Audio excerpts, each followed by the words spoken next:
Shabbat Shalom, everyone. As we get ready for Shabbat, it's been interesting to note in the past couple of weeks just how much the world has needed Shabbat.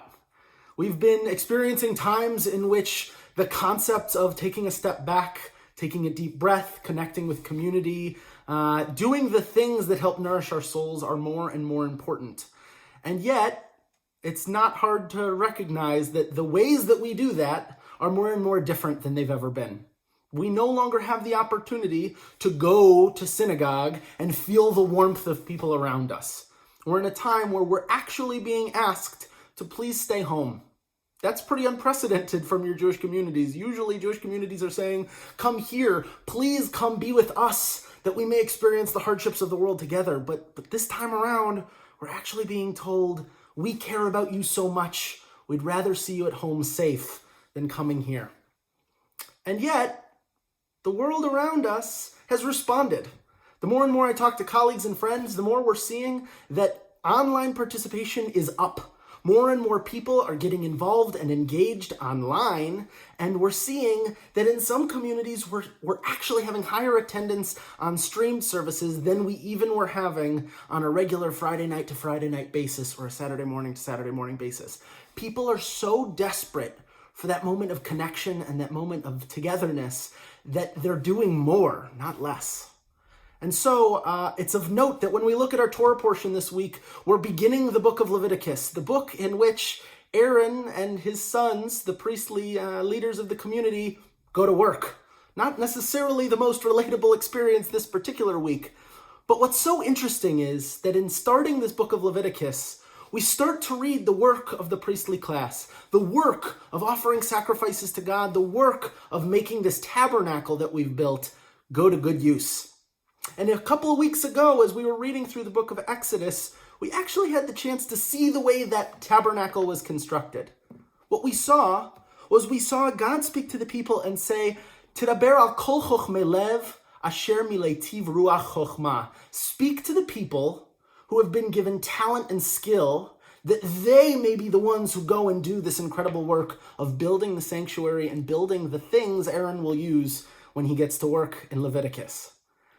We are taught in our sacred texts that each of us is filled with the skills and the abilities to make something beautiful in our world.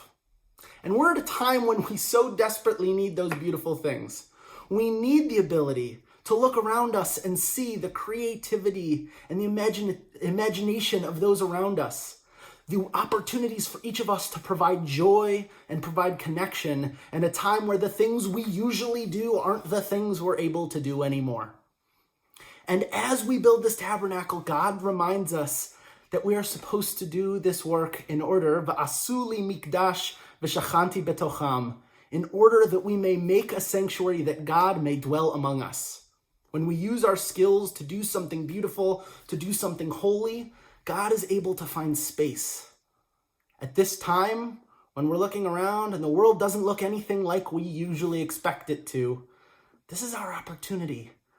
Now, of course, this is not a good thing. Anyone who tries to paint the picture of this is a great gift is missing the point, because this is hard, this is scary, and this is painful.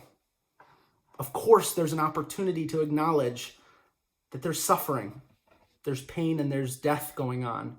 And we owe it to one another to use our gifts of skill and our gifts of compassion to look out for those in our community who have needs.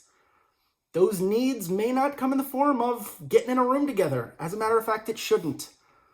But the unique opportunity is that we've been filled with the gift of seeing one another in so many ways, seeing each other through screens, seeing each other through messages, seeing each other in new ways. And how are we going to use that skill? That skill that we feel calling out from within us, that skill that tells us we are created B'Tselem Elohim in the image of God. How do we use that godliness to look out at the world and see the way we can use our skill to make it better for others and to call our best and bring out the best in others? At this time, I want to offer my deepest prayers for healing and wellness to anyone who's going through a hard time. This is the time for us to connect and be there for one another. And so as we go into this Shabbat, a Shabbat we desperately need. May this be one of healing, may it be one of peace, and may it be a Shabbat that gives us the things that we need. Shabbat shalom, and be well.